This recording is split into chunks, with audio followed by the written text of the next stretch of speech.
बिस्मिल्लाहिर्रहमानिर्रहीम। 14वां आज टॉपिक है हमारा और इसको कहते हैं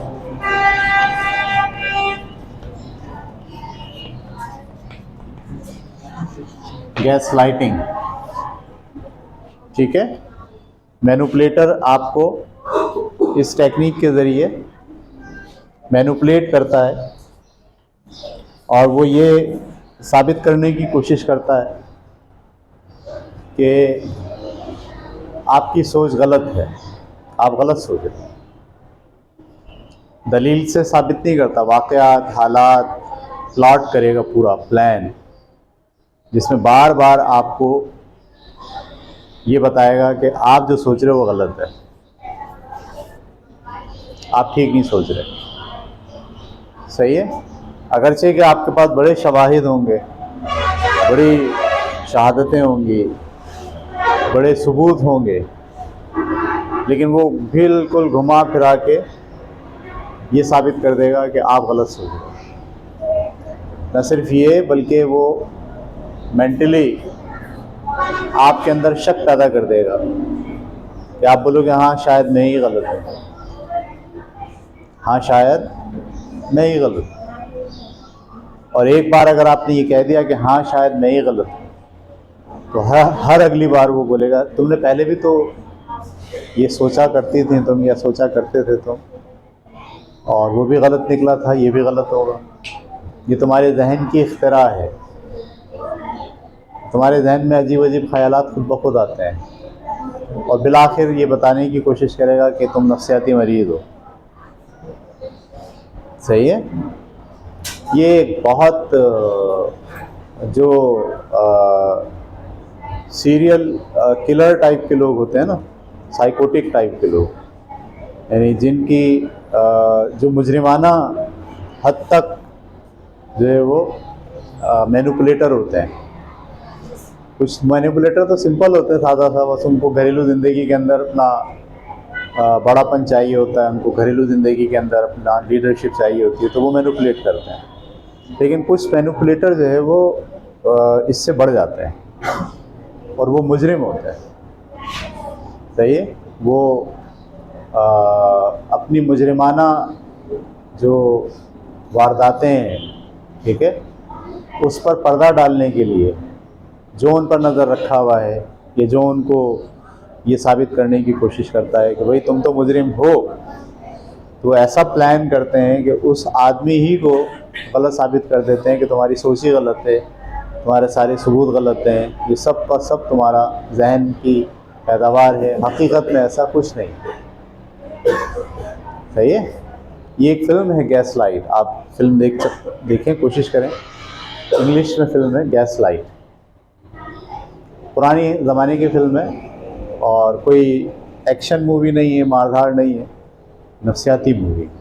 उसमें पूरी तफसील से आप जब देखेंगे कि कैसे एक आदमी अपनी बीवी की जायदाद हथियाने के लिए पूरा प्लान करता है, ठीक है, और पूरी फिल्म के एंड तक वो ये साबित कर देता है कि मेरी बीवी जो है पागल है, हालांकि वो बिल्कुल नॉर्मल होती है, बिल्कुल सही होती है। लेकिन उस तरह के पूरे फिल्म में आप देखेंगे इस तरह के वो प्लॉट करता है। उसमें लफ्ज़ गैस लाइट इस्तेमाल ये हुआ कि वो रोज़ाना उसके कमरे में जो गैस लाइट होती है ना, उसके पीछे से गैस कम कर देता है, तो गैस लाइट क्या हो जाती है, स्लो हो जाती है। वो सुबह उठ के कहती है अपने शौहर से कि भाई वो कल रात को गैस की लाइट इतनी मध्यम क्यों हो गई थी, तो वो कहता कोई नहीं, मेरी तो लाइट सही थी। क्या हो गया तुम्हें, लाइट तो बिल्कुल सही है। नौकर को बुला के कहता तो क्या कल लाइट कम हो गई थी क्या, बोलता नहीं सर कोई लाइट कम नहीं हुई थी, सब सही था। अब वो जो खातून होती है वो कहती हैं, दूसरे दिन फिर वो इंतज़ार करती है, तो फिर गैस लाइट क्या हो जाती है, कम होना शुरू होती है। वो फिर उसका टाइम और हर चीज़ नोट कर लेती है, तो इस टाइम पे क्या हुआ था, गैस लाइट कम हुई थी। वो सुबह उठ के फिर तस्करा करती है, तो वो कहता नहीं, 4 नौकरों को और बुलाता है, बोलता मैं तो इस टाइम पे, जिस टाइम में तुम कह रही हो उस टाइम तो मैं काम कर रहा था पढ़ने का, गैस लाइट तो कम नहीं हुई। तुम्हारी सोच थोड़ा मुझे लगता है कि तुम्हें डर लगने लगा है, अब उसको पेनिट्रेट कर रहा है, तुम्हें डर लगने लगा है, शायद तुम्हें अंदर का एक खौफ है जिसकी वजह से तुम को ऐसा महसूस होता है। अब दूसरे दिन जब उसने गैस लाइट कम की तो अब वो ये नहीं सोच रही गैस लाइट कम हो रही, वो क्या सोच रही है, मेरा डर है, मुझे डर लग रहा है, मैं खौफज़दा। और किससे मैं खौफज़दा हूँ? अब जब आदमी वैसे खौफ में आ जाए तो आपको पता है फिर खौफज़दा होना भी। वैसे आप अंधेरे कमरे में चले जाएं कुछ नहीं होगा, लेकिन अंधेरे कमरे में जाके उस वक्त आप सोचें कि यहाँ जिन है, अब वहाँ आपके लिए बैठना क्या होगा, मुश्किल होगा, भागना शुरू कर देंगे। तो उस पूरी फिल्म में इसी तरह से डिफ़ाइन किया गया है कि वो कैसे उसको, फिर वो बाज़ाब्ता नफ्सियाती डॉक्टर को बुलाता है, नफ्सियाती डॉक्टर से कहता है इसको मसला हो गया, ये प्रॉब्लम है इसके साथ, फोबिया हो गया इसको, अंधेरे का फोबिया है, रोशनी का फोबिया है, इस तरह से डॉक्टर उसको मेडिसिन देता है। ठीक है, वो सारी मेडिसिन जो डॉक्टर ने दी होती हैं वो खुद रख लेता है, उस मेडिसिन के बजाय फिर वो एक और मेडिसिन जो नींद की मेडिसिन होती है, सही है, जो आदमी को खाते के साथ ही क्या हो जाती है, नींद आ जाती है। ठीक है, तो वो शुरू कर देता है उसकी, और चलते चलते फिल्म का एंड ये होता है कि वो खातून के बारे में ये फैसला हो जाता है कि वो पागल है, और उसे पागल खाने भेज दिया जाता है, और उसकी जितनी जायदाद होती है वो सब ट्रांसफ़र हो जाती है किसके नाम, उस आदमी। ये एक पूरी फिल्म का गेम था। तो गैस लाइट में मैंने आपसे कहा कि मैनिपुलेटर कोई नॉर्मल आदमी नहीं है, मैनिपुलेटर कोई आपके वालिद साहब नहीं है, मैनिपुलेटर कोई आपका दोस्त नहीं है, सही है, वो कोई आदि मुजरिम है, सही है, जो जुर्म की दुनिया में आपको नुकसान पहुंचाने के लिए प्लान करेगा, प्लॉट बनाएगा। शौहर अक्सर मैंने देखा है मियाँ बीवी की ज़िंदगी में जो शौहर होता है वो करता है ऐसा, यानी उसका एक से ज़्यादा औरतों से ताल्लुकात हैं। ठीक है, तो उसको अब किसी दूसरी औरत के पास जाना है तो अब वो मैनिपुलेट करेगा, बाज़ाब्ता फ़ोन करके बोलेगा हाँ भाई तुम्हारे क्या हाल है, बेगम बोलेगी मैं ठीक हूँ, फिर वहाँ पहुँच के फ़ोन करेगा हाँ तुम कहाँ हो, वो बोलेगी मैं यहाँ हूँ, बेगम सोचेगी ये फ़ोन क्यों कर रहा है बार बार, वो असल में फ़ोन करके बता रहा है कि मैं कंपनी से निकल रहा हूँ, मैं रास्ते में हूँ, हालांकि वो ना कंपनी से निकल रहा है ना रास्ते में, वो 3 बजे निकल गया था और कहीं पहुँच गया था अपनी दूसरी वाली के पास। लेकिन वो इम्प्रेशन क्या डेवलप करता है, बेगम को फ़ोन करके बताता है सही है बेकरी से कुछ ले आऊँ तुम्हारे लिए रास्ते में, वो कहते यहाँ ले आओ, अरे भाई बेकरी तो बंद है यहाँ की, मैं ज़रा वहाँ जा रहा हूँ नर्सरी वाली बेकरी। अब वो बेगम किस धुन में, मेरा शौहर है ये, और वो है कहाँ, दूसरी वाली के पास, समझ में आ रही बात आपको। तो वो बेगम को शक होने नहीं, अच्छा बेगम को फ़ोन आ गया उसके मोबाइल पे, बेगम ने उठा लिया, उस वाली से बात हो गई, समझ में आ रही बात आपको। तो अब इसको कैसे हैंडल करेगा, वो बाज़ाब्ता ना ऐसा गेम करेगा कि बोलेगा नहीं ये तो ये फ़ोन आया ही नहीं था, तो सारी हिस्ट्री मिटा देगा, डिलीट कर देगा, कुछ और करेगा, कुछ और सेटिंग करेगा, और जो तरद्दुद का शिकार हो गए हैं आप, जो सोच रहे हैं कि यार ये आदमी सही नहीं है, वो आपको झुटलाएगा और इस तरह का प्लॉट बनाएगा कि आहिस्ता आहिस्ता आपको ये यकीन दिला देगा कि वो सही है और आप गलत हो, और आप खुद शक का शिकार हो जाएंगे। बाज़ औक़ात आप इतने कंफ्यूज हो जाएंगे कि आप बोलेंगे अरे छोड़ो मुझे क्या करना है, मैं क्यों इतना परेशान हूँ, और वो यही चाहता है कि आप उस पर नज़र रखना छोड़ दें, उसकी जो मुजरिमाना सरगर्मियाँ हैं उस पर कोई उससे सवाल पूछने वाला ना हो। अच्छा इसका भी ना एक लुत्फ़ होता है, मैं ये मुजरिमाना नफ्सियात जब आप पढ़ेंगे ना, तो मुजरिम की एक नफ्सियात होती है, वो क्या करता है, वो जुर्म में उसको मज़ा आता है। कभी आप गौर करना, ये हमारे पास भी बच्चों में भी पाया जाता है, किसी को मारने में से मज़ा आता है, उनको बुलीज करते हैं, मारेंगे उनको अच्छा लगेगा, नुकसान पहुंचा के मज़ा आता है। लड़का जा रहा है पैर अड़ा दिया उसको, गिरा, मज़ा आ रहा है, किसी की घंटी बजा के भाग गए, नुकसान, बल्ब लगा हुआ था पत्थर मार के बल्ब तोड़ दिया, नुकसान करके मज़ा आ रहा है, इंजॉय कर रहा है। ये मुजरिमाना नफ्सियात होती है, ठीक है, जिसमें आप दूसरे को नुकसान पहुंचा के इंजॉय करते हैं। ये फिर बढ़ते बढ़ते कहाँ तक चला जाता है, कत्ल करना, कत्ल करने में भी मज़ा आता है, खून करना, बेदर्दी से मारना, इसमें उनको बहुत मज़ा आता है। सही है, डिफरेंट टाइप के दुख देना, ठीक है, ये मुजरिमाना सोच होती है। और मुजरिमाना सोच के अंदर जो मैनिपुलेटर होता है ना, वो गैस लाइटिंग का टूल तो लाजमी यूज़ करता है, क्योंकि उसको दो चेहरे होते हैं।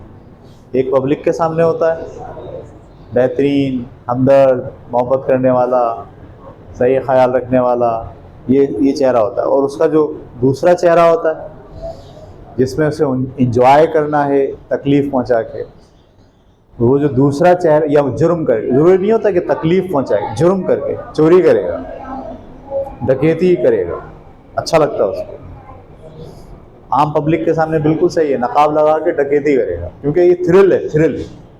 थ्रिल समझते हैं आप? थ्रिल शुरू होता है झूला झूलने से, डर का खौफ, इसका मज़ा होता है।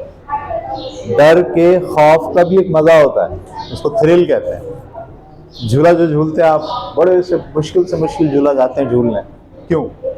उसका जो डर होता है वो क्या होता है, उसका जो खौफ होता है, उसमें एक थ्रिल होता है। उस थ्रिल को आप इंजॉय करते हैं।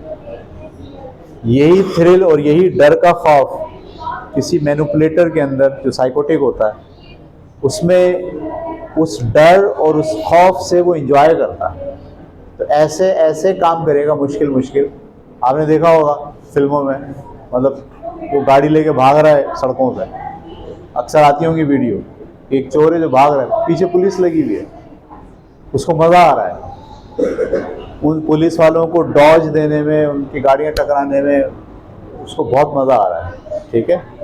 तो ये इसकी हद बढ़ती जाती है। मैनिपुलेटर का ये जो साइकोटिक प्रॉब्लम है, अगर ये बढ़ता चला जाए तो फिर ये आखिरी हद तक चला जाता है कत्ल करने। सीरियल किलर होते हैं, कभी आप कोई फिल्म देखिएगा उसमें सीरियल किलर होते हैं। सीरियल किलर का मतलब ये कि वो एक कत्ल करते हैं, 2-4 महीने के गैप के बाद दूसरा कत्ल करते हैं, 4-5 महीने के बाद तीसरा कत्ल करते हैं।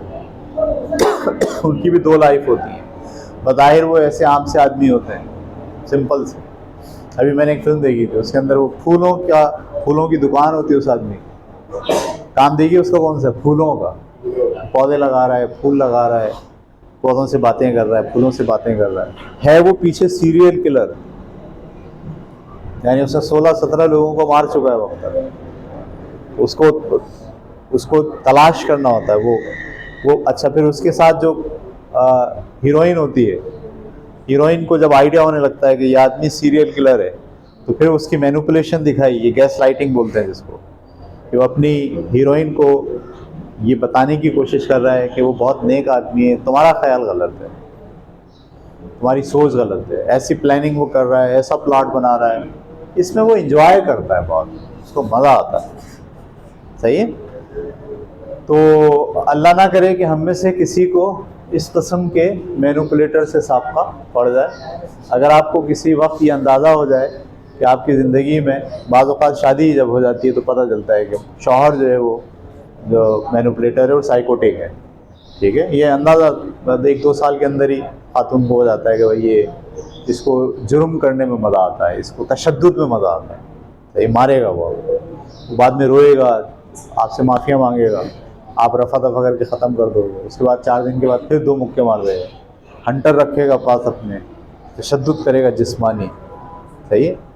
तो उससे आपको अंदाज़ा हो जाएगा कि आदमी क्या है, साइकोटिक के साथ लाइफ को मैनेज मत कीजिए। आसान तरीका ये, उसकी ज़िंदगी से बाहर आ जाए, आप उसको छोड़ दीजिए। अगर वो औरत है तो तलाक दे दीजिए, अगर वो मर्द है तो उससे तलाक ले लीजिए और बाहर आ जाए, क्योंकि आपकी लाइफ, आपके बच्चे, आपकी फैमिली सब डिस्टर्ब होना है।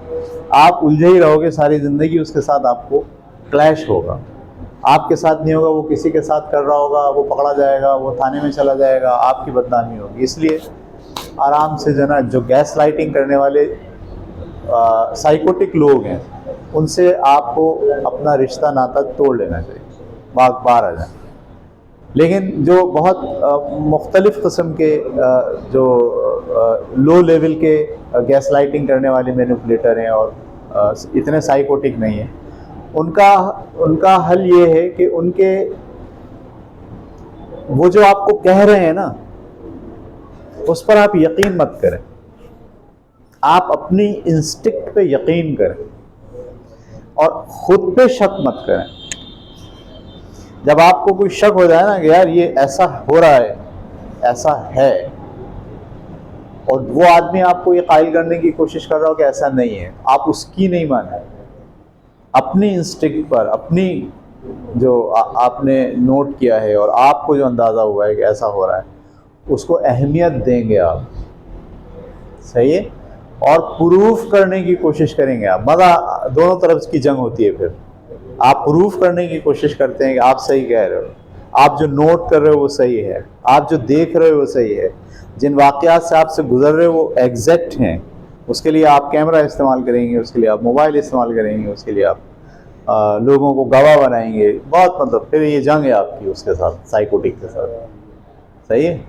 और उसको आपको बताना पड़ेगा। अच्छा, ये भी एक मुश्किल मरहला होता है। साइको, ये जो इस तरह के लोग होते हैं जो गैस लाइटिंग कर रहे होते हैं, अगर आपने मोर्चा संभाल लिया कि नहीं मैं गलत नहीं हूँ, मैं सही हूँ और मैं इसको साबित कर सकता हूँ कि मैं सही हूँ, और आपने साबित करने के लिए बहुत सारे काम किए और साबित कर दिया आपने, अगर ओ माय गॉड, अगर आपने उसे गलत साबित कर दिया अब आपसे बदला लेगा, छोड़ेगा नहीं आप। तो गैस लाइटिंग मैं तो कहता हूँ इस चक्कर में पढ़ना ही नहीं चाहिए। अगर आपको महसूस हो जाए कि एक आदमी मैनिपुलेशन में यहाँ तक चला गया है कि गैस लाइटिंग यूज़ कर रहा है, आपकी आंखों देखी चीज़ों को झुटला रहा है और मैनिपुलेट कर रहा है, प्लान कर रहा है, सेटिंग बना रहा है, भाई मैं तो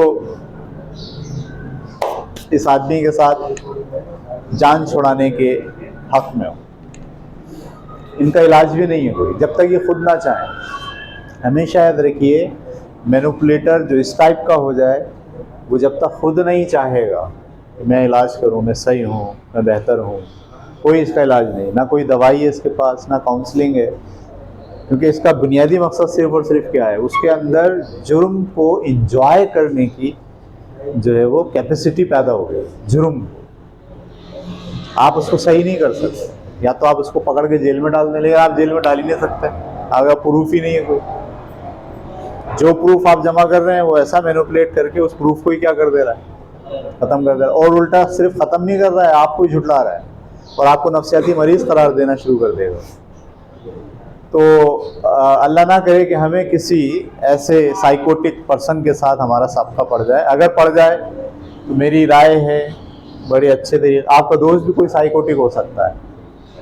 हाँ, आपका दोस्त साइकोटिक हो सकता है, आपके साथ मुलाकात करेगा, बैठेगा, बातचीत होगी, आप साथ घूमेंगे फिरेंगे, फिर वो एक दिन आपको बोलेगा यार एक जगह लेके चलूँ तुझे, आप जगह लेके चलो। वो आपको लेके जाएगा, फर्ज करो शराब खाने में, कहीं जहाँ शराब बैठ के पी रहे हैं सब लोग। आप जाते के साथ ही एकदम हैरान हो, यार ये क्या हुआ, इसको तो मैं ऐसे देखता था, ये तो मैं तो सोच भी नहीं सकता था कि ये होगा। समझ मेरी बात। अब वो आपको ले जाएगा और ले जाने के बाद बोलेगा बहुत मतलब पुलिस का डर है वहाँ, अपने जान पहचान वालों का डर है वहाँ। डर को वो क्या कर रहा है, इंजॉय कर रहा है, ख़त्म नहीं कर, इंजॉय कर रहा है।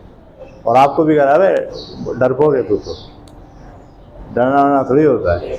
आपको अंदाज़ा होना चाहिए इसकी दो लाइफ हैं, एक इसकी ज़ाहिरी लाइफ है और एक इसकी छुपी हुई लाइफ है। ये डर को एंजॉय करता है, ये जुर्म को एंजॉय करता है।